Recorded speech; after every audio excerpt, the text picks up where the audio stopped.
ارشاد اقدس الہی ہے کہ بسم اللہ الرحمن الرحیم قل اعوذ برب الفلق، اے رسول آپ کہہ دیجئے کہ میں پناہ مانگتا ہوں صبح کے پروردگار کی۔ صبح کا پروردگار، رب کا لفظ جہاں استعمال ہوتا ہے وہاں فقط خلق کرنے کے معنی میں نہیں ہوتا، بلکہ خلق کرنے کے ساتھ ساتھ تربیت کے معنی میں بھی ہوتا ہے۔ تو اللہ سبحانہ وتعالی جیسے ہمارا رب ہے ویسے ہی صبح کا بھی رب ہے۔ رب کا مطلب ہوتا ہے کہ ہر چیز کو جتنا اس میں پوٹینشل ہے کمال تک پہنچا دیا جائے، یہ ہے رب۔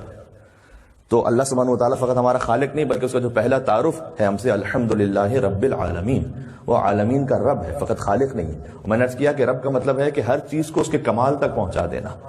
تو صبح کا جو کمال ہے اللہ سبحانہ وتعالی نے وہاں تک اسے پہنچایا اور وہ اسے عطا فرمایا۔ تو قل اعوذ برب الفلق، میں پناہ مانگتا ہوں صبح کے پروردگار کی، من شر ما خلق، ہر اس شر سے کہ جو اس کی مخلوق کی جانب سے صادر ہوتا ہے، یہ بڑا اہم ہے۔ من شر ما خلق، اس نے جو کچھ خلق کیا ہے اس میں سے جو شر آتا ہے اس سے میں پناہ چاہتا ہوں۔ اچھا، شر و خیر کا جو فلسفہ ہے یہ ایک بڑا پیچیدہ مسئلہ ہے، فلسفے کی ایک بڑی ان ڈیپتھ بحث ہے کہ خیر کہاں سے آتا ہے، شر کہاں سے آتا ہے۔ اس کا خلاصہ اگر ایک لفظ میں بیان کیا جائے تو جتنا خیر ہے وہ سب جو اصل میں صادر ہو رہا ہے وہ اللہ سبحانہ وتعالی کی جانب سے ہے۔ شر کا وجود اللہ نے جو اپنی مخلوق کو اختیار عطا کیا ہے اس اختیار کے سبب سے، چونکہ اگر اختیار نہ ہو تو پھر جزا و سزا کا تصور ختم ہو جاتا ہے، پھر تو پابندی ہے، پھر تو روبوٹ ہے، روبوٹ کو آپ سزا نہیں دے سکتے، روبوٹ کو آپ کورٹ میں اس پہ کیس نہیں کر سکتے، روبوٹ بنانے والے پر ہو جائے گا لیکن روبوٹ پہ نہیں ہو سکتا کیونکہ اس پہ اختیار نہیں ہے۔ اچھا، یہ فرق ہے، بہت غور کیجئے گا، ہم بھی کچھ چیزوں کو خلق کرتے ہیں۔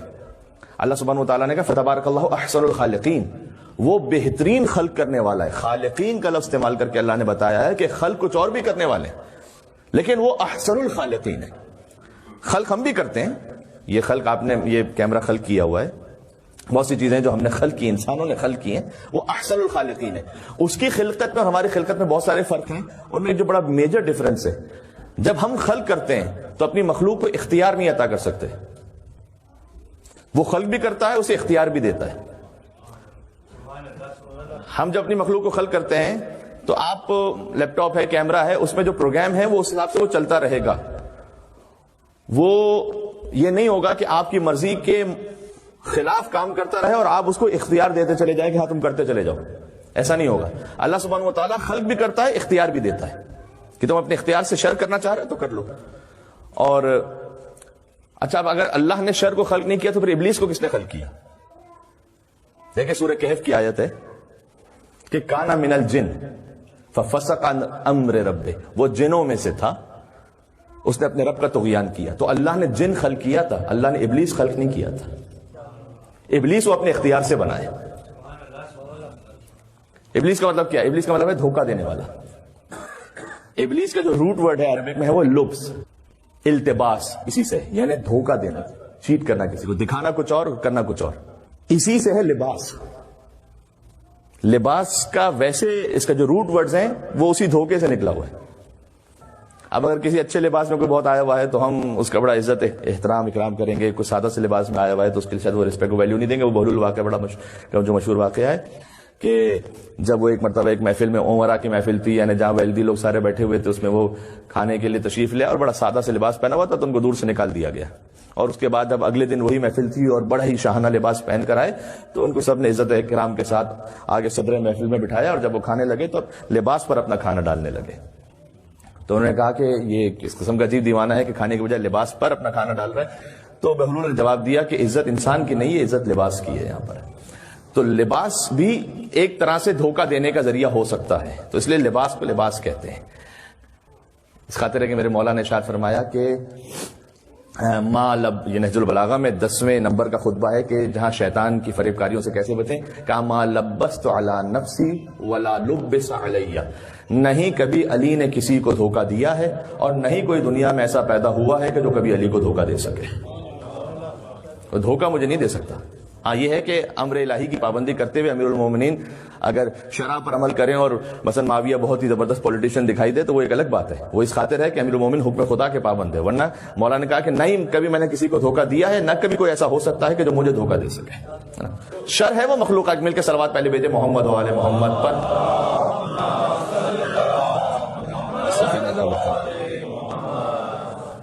ومن شر غاسق اذا وقب، اور اس وقت کے شر سے کہ جب رات کی تاریکی چھانے لگتی ہے، تو کیونکہ رات جب سٹارٹ ہوتی ہے تو بہت کچھ کرائمز ہیں، جرائم ہیں، وہ اس رات کا ایک حصہ اور خاصہ ہے، تو کہا کہ پناہ مانگو کہ پروردگار مجھے رات کی تاریکی کے جتنے شر ہے اس سے بچا لے۔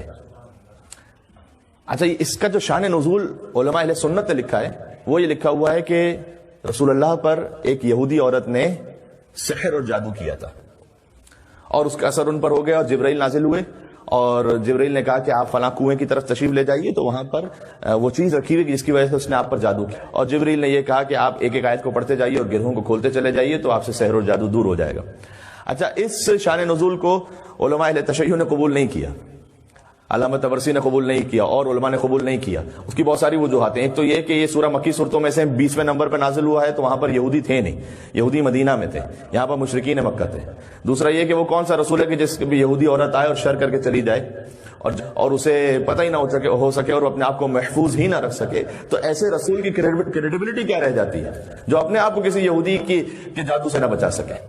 اور یہ بھی دیکھیں ایک بڑی انٹرسٹنگ بحث ہے کہ آپ کو جو سیرت النبوی کا ماخذ ہے اور اس کا جو سورس ہے وہ کیا لینا ہے۔ آپ جا کے کتابوں میں پڑھیں تو بھائی جب وحی نازل ہوتی تھی حضور پر تو مثلا لکھا ہوا ہے کتابوں میں کہ چہرے مبارک پر خوفناک آثار نمودار ہو جاتے تھے اور آنکھیں پھٹ جاتی تھیں، اور جس ناقے پہ سوار ہوتے تھے وہ زمین میں اس کے پیر دھس جاتے تھے، اور دہن مبارک سے کف آتا تھا، اور حضور پر راشہ طاری ہو جاتا تھا، اور ہاتھوں پہ لرزہ ہو جاتا تھا جب وہی آتی تھی۔ اب معاملہ یہ ہے کہ جو اس قسم کی روایات ہیں وہ نقل کرنے والے وہ ہیں کہ جو کوئی فتح خیبر پہ مسلمان ہوا، کوئی آخر میں مسلمان ہوا، کوئی فتح مکہ کے موقع پہ مسلمان ہوا، کوئی ہجرت کے 10ویں سال بعد جا کے مسلمان ہوا۔ وہ بتا رہے ہیں کہ جب حضور پہ وحی آتی تھی تو کیا کیفیت ہوتی تھی۔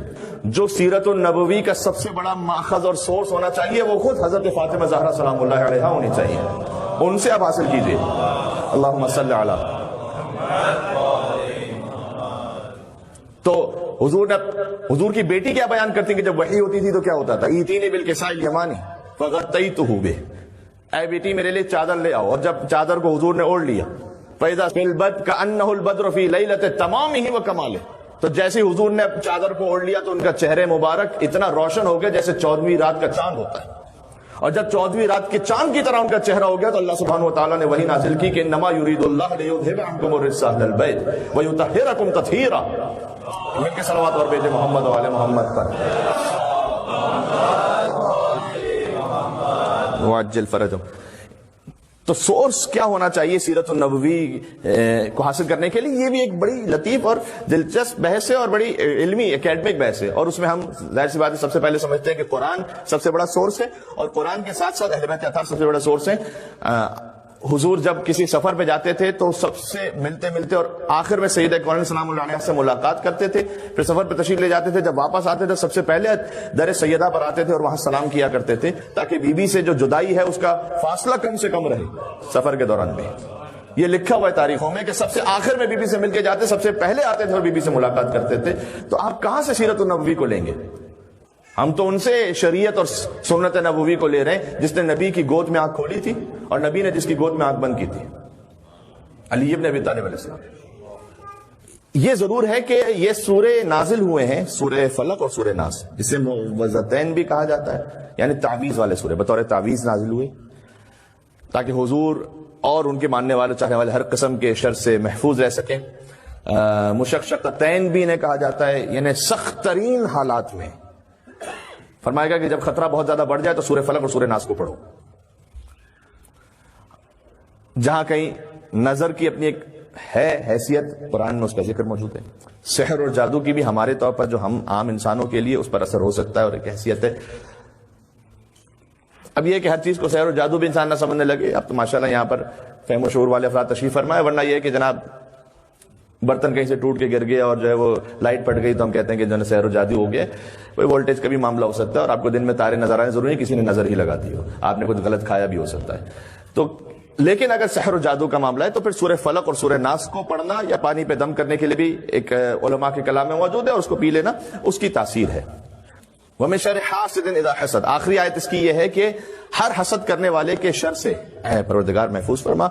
حسد کے لیے حدیث موجود ہے کہ یہ نیکیوں کو ایسے کھا جاتا ہے کہ جیسے آگ لکڑیوں کو کھا جاتی ہے.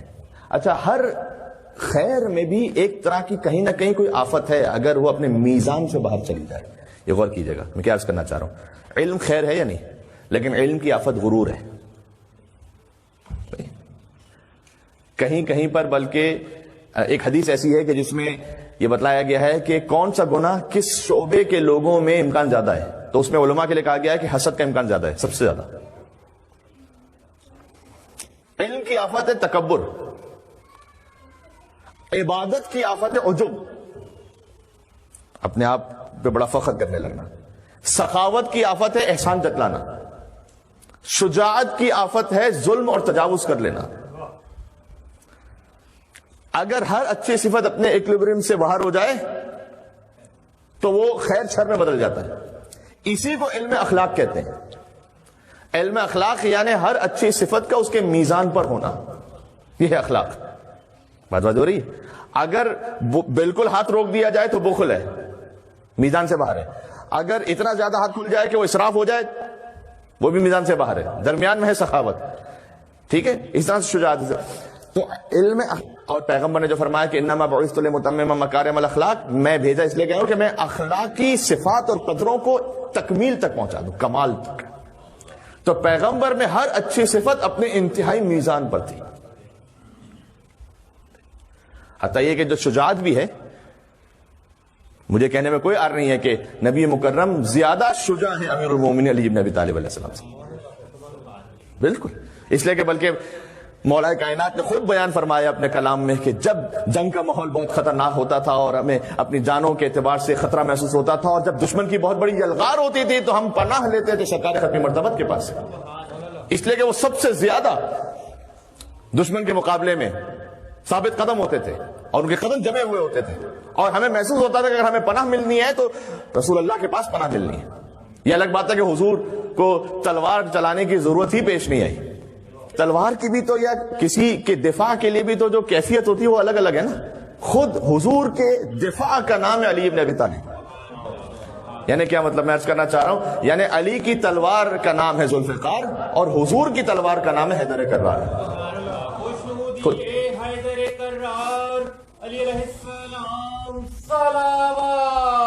اللہم صلی علی